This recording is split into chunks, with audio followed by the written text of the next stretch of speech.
Chers compatriotes, bonjour ou bonsoir, ça dépend de là où vous vous trouvez à ce moment précis.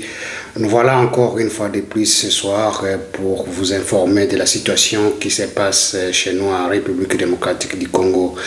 Les choses évoluent chaque jour et à chaque instant. Nous sommes là pour vous donner l'essentiel de ce qui se passe chez nous en République démocratique du Congo. Plus tard qu'hier, vous le savez, peut-être à travers certains médias, qu'il y a eu des combats arides au niveau d'Ouvira et que les M23 RDF ont succombé en masse. Donc les Hibou, FARDC, les Wazalendo, ils ont pénétré dans cette ville d'Ouvira pour se débarrasser d'une grande partie de ces rebelles qui entourent, qui fait du mal dans cette contrée de la République démocratique du Congo. Et vous savez qu'ils ont assiégé cette partie, ça fait un bout de temps, mais les FARDC ne désarment pas. Ils ont essayé de pénétrer pour régler les comptes à ces ennemis de la République. Et voilà, et comme vous le savez, il y a eu des réunions qui se faisaient au niveau de là, les rebelles, les Rwandais, ils étaient en masse dans une maison pour faire des réunions afin de progresser toujours vers Fizi, ou bien de briser d'abord la ligne de front qui est basée à Makobola, à Kalamabenge, Katongo et Kivovo, afin d'aller jusqu'à Makobola 1, Makobola 2, et puis de faire jonction avec ceux qui viennent du haut plateau afin de progresser vers Fizi. Mais ils ont eu pour leur compte, à partir d'Ouvira, les Sikoy a fait un bon travail. Il a bombardé cette maison. Il y a eu plus de 125 RDF qui ont été tirés sur place. Et nous disons bravo au FARDC d'avoir réagi à temps et puis de mettre fin à cette énième progression de RDF et M23. Ayant subi une perte considérable au niveau d'Ouvira, ils cherchent à tout prix à pénétrer, à poursuivre, mais ils n'en arrivent pas. Donc nous sommes là, le FARDC fait un bon travail qui fait que ces rebelles n'arrivent pas à progresser vers le sud, puisque leur objectif était de progresser jusqu'à atteindre Fizi, jusqu'à Kalemi. Et voilà, plus tard qu'hier aussi, vous savez que Nanga ayant été informé, Kagame a été informé comme quoi ils ont perdu beaucoup d'hommes au niveau d'Ouvira et qui ne puissent pas progresser. Donc ils ont dit que voilà, ils ont écrit officiellement au secrétaire général de l'ONU pour l'informer comme quoi ils quittent Ouvira, laissent Ouvira aux mains de l'ONU. Donc l'ONU, c'est l'ONU qui doit s'en charger de la régulation et des retours des réfugiés, afin que la population encore s'installe dans ces coins du pays. Donc ils ont fait ils ont fait encore une mascarade. Vous le savez, comme toujours, quand les M23 AFC se trouvent dans des difficultés de progresser, ils cherchent toujours à se justifier par des communications qui manquent, qui n'ont pas de tête ni de queue. Vraiment, ça montre leur capacité de nuisance. Ça montre leur capacité de nuisance et que ces gens ne comprendront pas que réellement le Congo, ce n'est plus le Congo d'hier. Ce n'est plus du Congo d'hier, et au stade actuel, les gens, certaines personnes ont entré, et certains militaires, surtout les nouveaux, qui viennent, ils ont pris conscience de défendre la patrie. Donc ils disent aussi que la patrie ou rien. Donc ils sont là, ils sont en train de faire un bon travail. Nous devons les soutenir fortement dans ces actions afin que nous arrivions à libérer notre cher beau pays. Mais vous le savez, comme ils ont annoncé comme quoi ils sont en train de se retirer, moi, nous avons remarqué qu'il y a eu des camions qui sont venus jusqu'à Uvira pour prendre leurs corps, les corps qui ont été bombardés par le Sukhoi, et certains qui ont été aussi tirés à bout portant par les FARDC, le Wazalendo, et ils sont venus les récupérer, les corps, pour les ramener chez eux au Rwanda. Donc c'est un deuil national au niveau de ces pays-là. Donc ils ne cessent pas, quels que soient les morts qu'ils encaissent, qu'ils sont en train d'enregistrer, mais ils font de leur mieux pour toujours envoyer les troupes encore en RDC. Mes chers compatriotes, donc réveillez-nous et faire l'essentiel et arrêter cette hémorragie toujours qui arrive dans notre pays. Qu'il n'y ait pas de traîtres, qu'il n'y ait pas de gens qui sont en convenance avec l'ennemi pour mettre en mal notre pays, chers compatriotes. Mais ces camions-là qui sont venus, ils ont amené les corps, ils ont non seulement amené les corps avec eux, ils ont amené des troupes qui étaient positionnées dans différents quartiers d'Uvira, jusqu'au niveau de Kasenga, au niveau de Kiliba. Ils ont pris quelques unités, ils sont partis avec. Mais ils ont aussi emporté les biens. Donc ils ont pillé même les goudrons qui étaient à Kalimba, qui étaient stockés là-bas pour la construction de la route qui mène du port de Kalund jusqu'à la frontière avec le Burundi. Donc ils ont tout emporté avec eux. Donc ils ont pillé les biens matériels. Il y a même des tanks des tanks qui étaient au niveau du port de Kalund, le carburant, ils ont tout emporté avec eux.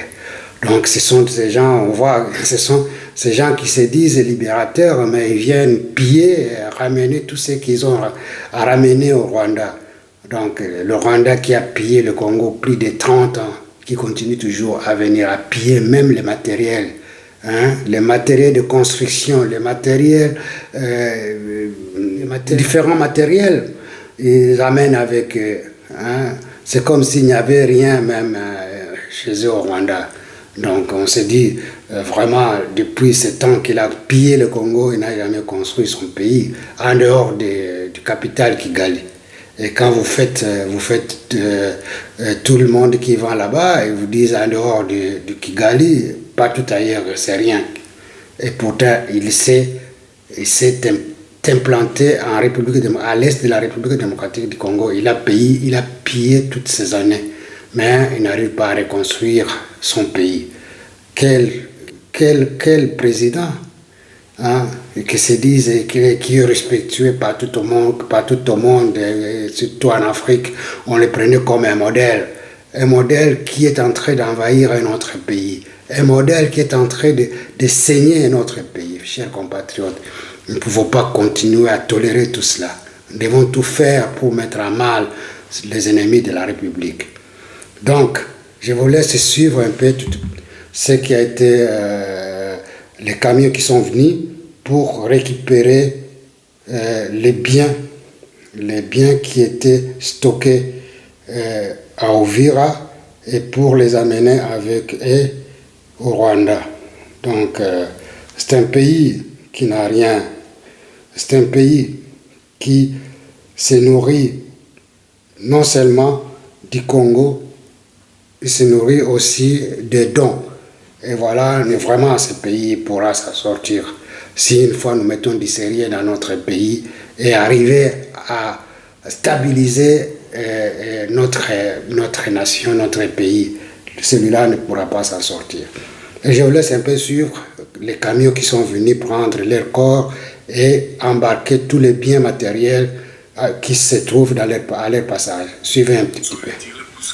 Ils avaient encore campé. Ok, nous allons nous retirer. Et voilà, ils avaient recruté certains journalistes qui étaient partis du côté là-bas d'Ouvira où ils ont filmé seulement un petit mouvement. Alors, hier encore, ils ont écrit un communiqué. Nous venons à peine de contacter les habitants dans la région. Ils disent qu'ils sont là, ils sont là nombreux. D'ailleurs, ils sont en train de renforcer leurs effectifs. Mais vous allez voir dans une vidéo où des camions sont en train de quitter les lignes de front et qui transportent des corps. Les vidéos sont là. Voilà, laissez-moi vous montrer les images où on voit les rebelles du M23 où avec ces images, on comprend bien qu'il y a la pression des forces armées de la République démocratique du Congo. On va voir ces images.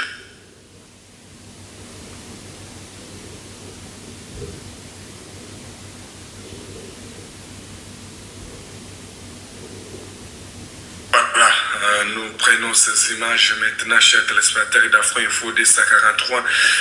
Voilà, il va s'exprimer à Kiswahili. C'est un témoignage d'un habitant de la région qui a pu filmer au moins une quinzaine de véhicules transportant des corps des militaires rwandais ont été aperçus quittant les lignes de front autour de la ville d'Ouvira, théâtre de tenses combats, les opposants aux forces armées de la République démocratique du Congo appuyés par les Wazalendo. Selon l'auteur d'une vidéo largement relayée, je vais vous laisser suivre. Il a témoigné à Kiswahili. En tout cas, selon l'auteur de cette vidéo largement relayée sur les réseaux sociaux, d'autres convois similaires auraient déjà été observés auparavant. Une odeur nauséabonde se serait dégagée de certains véhicules, laissant supposer les transports de dépouilles en état de décomposition vers le Rwanda selon plusieurs témoins sur place.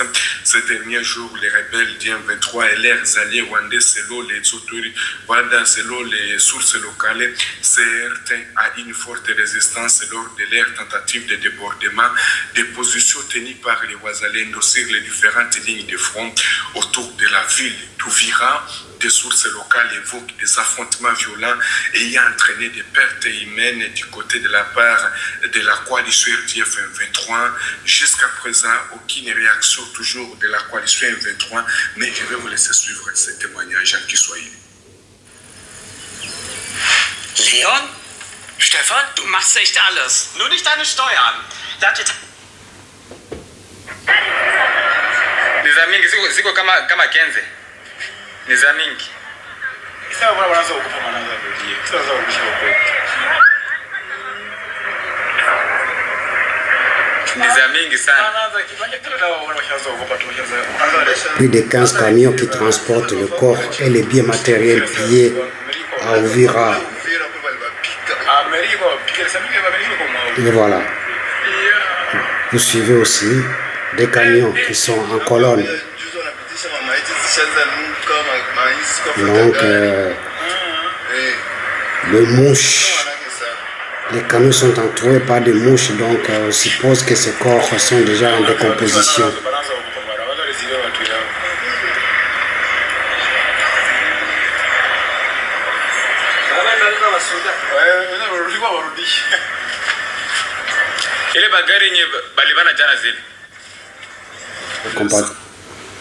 Chers compatriotes, vous avez suivi que les M23 RDF ils sont descendus avec des camions, plus de 15 camions pour récupérer les corps qui ont été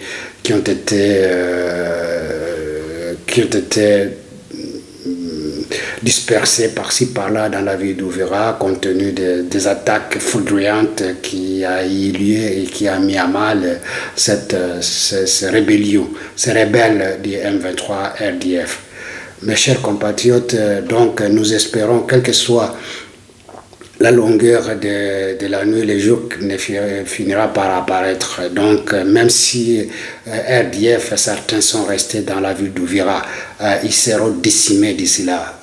S'ils n'arrivent pas à partir de là, donc ils auront pour leur compte. Nous avons remarqué aussi qu'il y a eu des chariots, donc des armes lourdes qui ont été évacuées, qui étaient stationnées au port de Kalundu, ont été évacuées pour le Rwanda. Donc nous espérons qu'ils vont libérer, ils vont laisser cette ville compte tenu d'une pression des pressions énormes qui pèsent sur Kagame et sur splitif M23 AFC. Chers compatriotes, nous estimons que cela se passera d'ici là, que les choses pourront se normaliser dans cette ville d'Uvira. Et nous avons suivi ensuite qu'au niveau des Fizi, point zéro, il y a eu des officiers RDF et plus de 25 rebelles qui ont été neutralisés par les FARDC et les Wazalendo. Donc ce sont ces rebelles qui ont fait la jonction avec ceux qui sont venus du haut plateau de Ramtabara et consorts pour essayer de forcer la ligne de FARDC, de Wazalendo qui se trouverait au niveau de Fizi afin de descendre vers Kalemi. Mais ils ont eu pour leur compte, donc n'ont pas pu passer et faire descendre dans cette partie de Fizi. Donc nous espérons que partout ailleurs, ils ne pourront pas s'en sortir, quel que soit leurs interventions. Donc je vous laisse suivre ce qui s'est passé au niveau du pont de Fizi. Qui est situé donc, entre le territoire de Fizi et le territoire de Mongala. Nous sommes dans la province du Sud Kivu, où d'ailleurs les combats sont intenses. Et vous devez retenir que les rebelles du M23 et leurs alliés rwandais se sont renforcés plusieurs fois dans ces hauts plateaux de Fizi pour attaquer les positions des FARDC. Mais une grande perte vient d'être annoncée donc par des sources locales. Au moins des officiers, des officiers rwandais viennent de tomber encore sur les champs des rebelles du M23, Twirane au Ré-de-Tabara. N'en parlons même pas. On va voir cette situation dans cette édition. Nous serons également autour de la ville d'Uvira, pourquoi pas dans la province du Nord Kivu. Nous commençons d'abord dans les sites Kivu pour voir la situation qui prévaut au niveau du point zéro. Comme je l'ai bien dit, point zéro, c'est un lieu stratégique qui se situe entre les territoires de Fizi et Mwenga. Alors, nous venons encore de l'apprendre, plus de 25 officiers rwandais et moins, donc 25 militaires rwandais, dont des officiers de Twirane, de Tabara, Zambapema, viennent encore d'être neutralisés dans des combats qui opposent les Wazalendo appuyés par les forces armées de la République démocratique du Congo à cette même coalition RDF-23. Vous devez retenir que malgré la perte, en tout cas, de plus de 25 militaires rwandais et leurs officiers, les militaires rwandais continuent toujours à attaquer les forces armées de la République démocratique du Congo. C'est ce que nous apprenons au niveau de la localité de Point Zéro. Vous devez retenir que cette localité qui est située à plus de 70 km des Fizi Centre est toujours le théâtre des affrontements. Depuis hier, en tout cas, il y a eu toujours des combats intenses qui opposent les militaires rwandais et les respectifs du M23 forces armées de la République démocratique. Chers compatriotes, vous suivez que ces ennemis ne désarment pas, quel que soit qu'on les arrête, qu'on les tue, mais ils s'organisent et se renforcent pour revenir attaquer nos forces armées qui sont les forces armées congolaises qui sont en train de mettre à mal, mais ils viennent toujours pour essayer de continuer à tout faire pour voir dans quelle mesure ils pourront toujours foncer et faire et continuer leur chemin vers Kalemi. Mais cela, les forces armées congolaises ne le permettront pas. Ils sont déjà positionnés partout ailleurs et que l'ennemi ne pourra pas passer. Chers compatriotes, nous avons suivi aussi au niveau de Butembo. Au niveau de Butembo, donc il y a eu comme les rebelles, l'armée rwandaise a eu des bavures au niveau d'Ouvira, puisque leurs objectifs étaient de faire d'Ouvira un centre de l'air, une bastion militaire afin d'atteindre Kalemi facilement. Mais comme leur objectif, ils ont trouvé que le chemin d'Ouvira pour Fizi n'est plus favorable, n'est plus leur favorable. Qu'est-ce qu'ils ont fait? Ils ont essayé un peu de contourner, ils essayent un peu de renforcer les troupes au niveau de Butembo pour voir dans quelle mesure ils pourront foncer jusqu'à ce qu'ils atteignent au niveau du Touri, puis voir dans quelle mesure les troupes encore qui viendront de Mwenga pour qu'ils fassent ces jonctions afin de progresser vers Kisangani. C'est ça leur objectif. Mais ils ont eu au niveau de Butembo, donc nous avons suivi depuis hier qu'il y a eu beaucoup de camions remplis de militaires rwandais qui ont traversé pour arriver à Butembo. Et quand ils sont arrivés, il y a eu des Ouazalènes qui les attendaient sur place. Qu'est-ce qu'ils les ont fait? Aujourd'hui, les a attaqués. Il y a eu beaucoup de morts au niveau de Kisangani, au niveau de Butembo, je m'excuse. Donc, ces gens-là, ils n'arrêteront pas. Ils n'arrêteront pas, même si on les extermine. Mais ils cherchent à tout prix de se renforcer par-ci, par-là. Et nous apprendrons aussi que à Rumangabo, les militaires qui étaient détenus là-bas pour la formation, beaucoup d'entre eux ont fui et ils ont rejoint les FARDC. Et voilà les choses, comment ça se passe actuellement dans cette partie de l'Est. Nous estimons que quelle que soit leur manœuvre, ils finiront par partir. Ils finiront par partir. Donc les choses vont se compliquer de plus en plus. Nous attendons qu'au mois de mars, quand il y aura les troupes de MONUSCO qui viendront s'installer à l'est de la République, ils n'ont plus la même mission qu'avant, puisque dans la mission d'avant, ils étaient comme là pour observateurs, voir dans quelle mesure ils pourront ramener la paix et consorts. Mais ce n'est plus cette mission compte tenu de la décision qui a été prise au niveau du Conseil de sécurité par le Conseil de sécurité des 2808 qui leur donne le mandat d'offensive. Donc ils viendront maintenant pour désarmer les forces obscures, donc les forces de Rwandais qui sont sur place. Ils seront désarmés et puis renvoyés chez eux.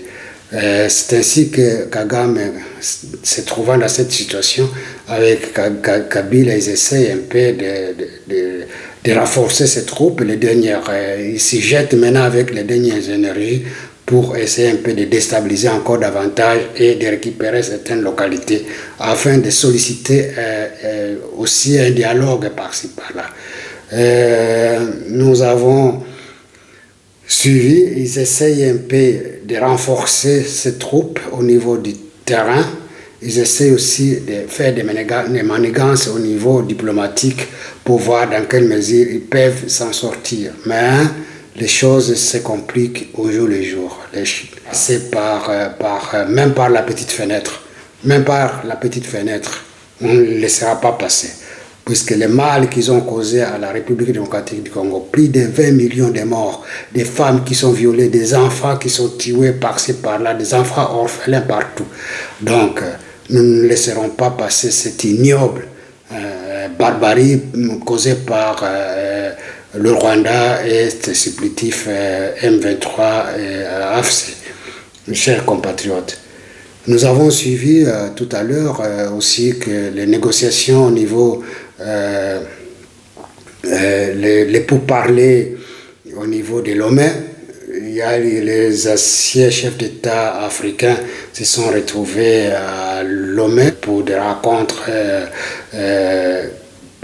pour essayer de voir dans quelle mesure ils vont chercher une ouverture afin qu'ils puissent leur ramener la paix en République démocratique du Congo. Ils se disent, voilà, les anciens chefs d'État africains, vous les savez presque tous, c'est Osanjo, Uhuru Kenyatta et autres, ils étaient sur place pour voir dans quelle mesure ils pourront donner une alternative quelconque au niveau du pays, au niveau du gouvernement et ceux qui négocient pour les dialogues. Donc, même comme ils étaient là-bas, il y a une personne qui n'était pas sur place. Donc, c'est M. Kabila qui n'était pas sur place parmi les anciens chefs d'État africains. C'est celui-là qui était absent. Et nous avons remarqué tous ces chefs d'État, tous ces anciens chefs d'État, ce sont les gens qui ont travaillé avec Kabila. Ils avaient même des concessions minières chez nous en République démocratique du Congo. Donc ce sont ces gens qui sont dans la poche de M. Kabila. Qu'est-ce qu'ils peuvent décider? Ils peuvent nécessairement décider chercher une alternative quelconque qui est à la faveur de M. Kabila.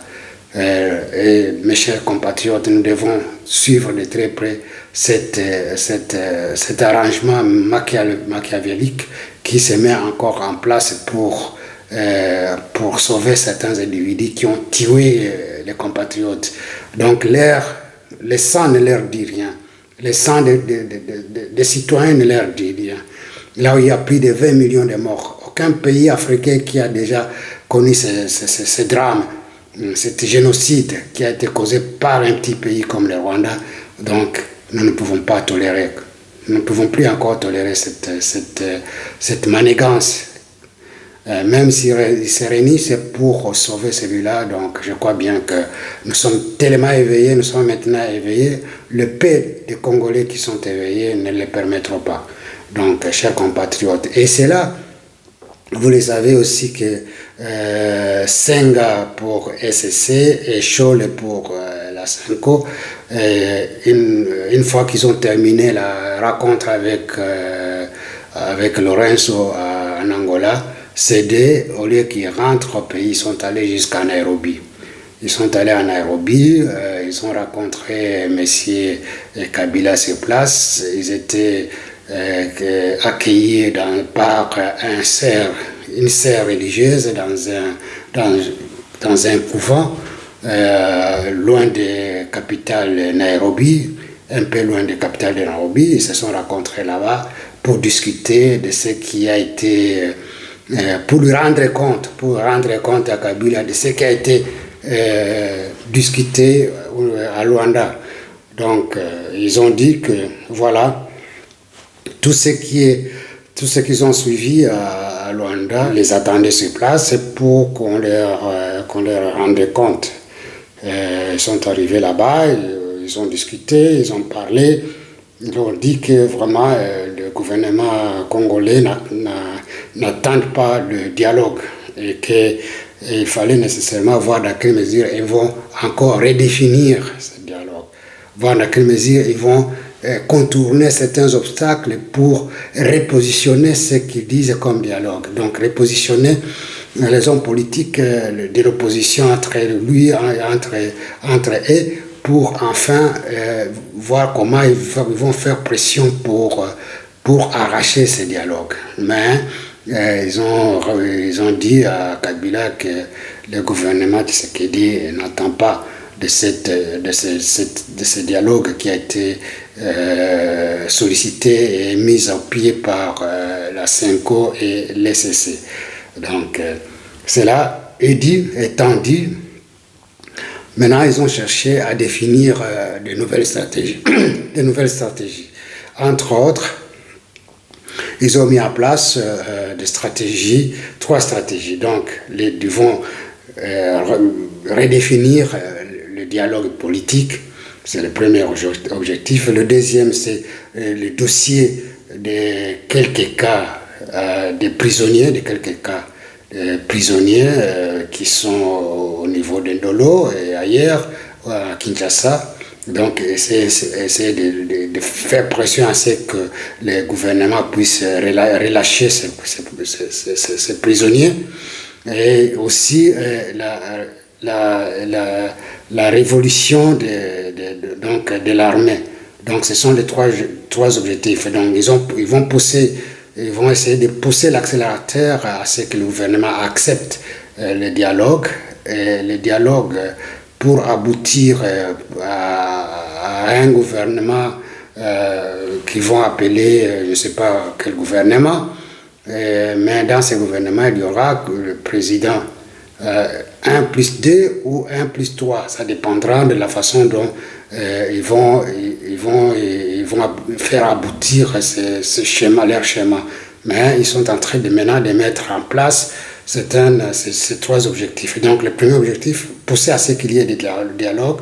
Le deuxième objectif est le dossier de quelques prisonniers qui sont enfermés par le gouvernement. Et puis le troisième objectif, c'est la révolution de l'armée. Donc, si une fois que le premier objectif n'arrive pas à atteindre, ils n'arrivent pas à atteindre le premier objectif par le dialogue, ils vont pousser à ce qu'il y ait la libération des prisonniers, entre autres les Mwangachuchu, certains généraux qui sont déjà arrêtés, de pousser le gouvernement à les libérer.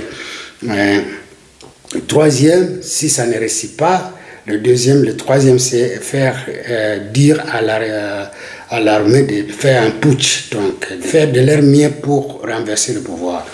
C'est ça leur scénario, les 3 objectifs qui se sont fixés au niveau de là. Mes chers compatriotes, vous savez que les ennemis ne dorment pas.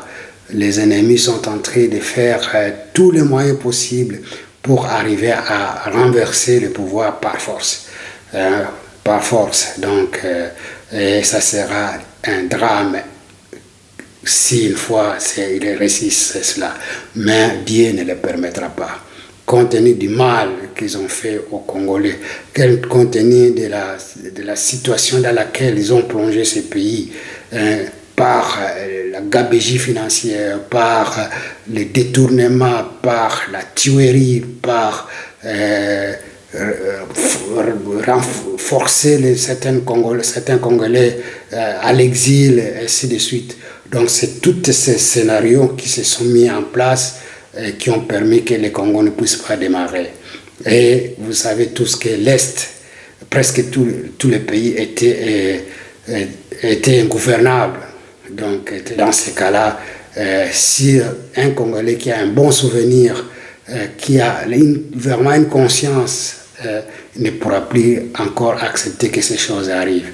Donc nous demandons à tout un chacun de prendre conscience, de réveiller l'âme qui dort encore, afin de prendre conscience et prendre notre destin en main. Nous ne pouvons pas accepter cela.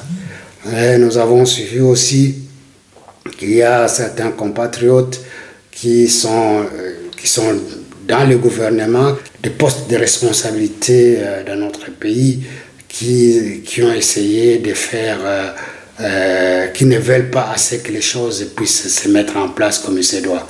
Nous avons appris que si cela se confirmait, nous le disons avec main, nous sommes confiants, puisque nous avons certains de nos compatriotes ont tombé sur les documents comme quoi le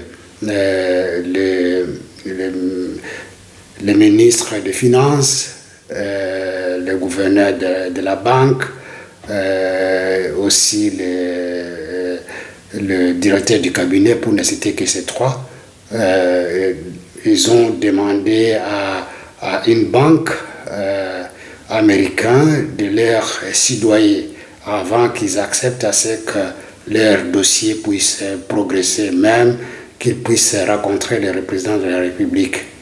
Et quand ils ont exigé cela, ces juifs n'ont pas accepté de donner des rouchoirs, de donner de l'argent en contrepartie. Donc ils ont refusé de le faire. Maintenant, ces hommes politiques ont été enregistrés et cette banque pose problème au tribunal et que ce tribunal demande à ce que le Congo puisse indemniser des montants de 4 milliards de dollars. Donc, chers compatriotes, voilà. Et pourtant, ce sont les gens qui sont venus pour moderniser l'économie, c'est-à-dire numériser l'économie congolaise, numérisation de l'économie congolaise. Donc, c'était ça leur mission. Et comme vous le savez, tous les Congolais, certains Congolais qui ne veulent pas que les choses certains Congolais qui ne veulent pas que les choses se fassent pour l'intérêt national, ils veulent à tout prix qu'ils aient des commissions.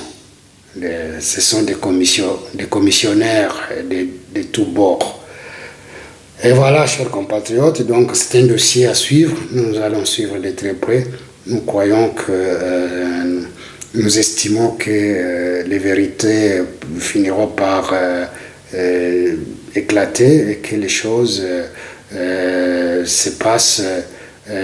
Si une fois que le Congo doit payer les 4 milliards, je ne sais pas si le président de la République acceptera de payer une amende de 4 milliards compte tenu de la perte de ce qu'ils ont fait comme travail jusque-là et qu'il était question de numériser l'économie du pays. Et voilà, chers compatriotes, c'est seulement que je vous dis au revoir, formation. Nous ne manquerons pas de passer rapidement pour vous informer. Chers compatriotes, partagez avec nos compatriotes et partout ailleurs ce message afin que tout ce que nous vous disons puisse passer partout et que chacun de nous prenne conscience pour l'éveil patriotique. Je vous dis au revoir et à la prochaine occasion. Merci beaucoup.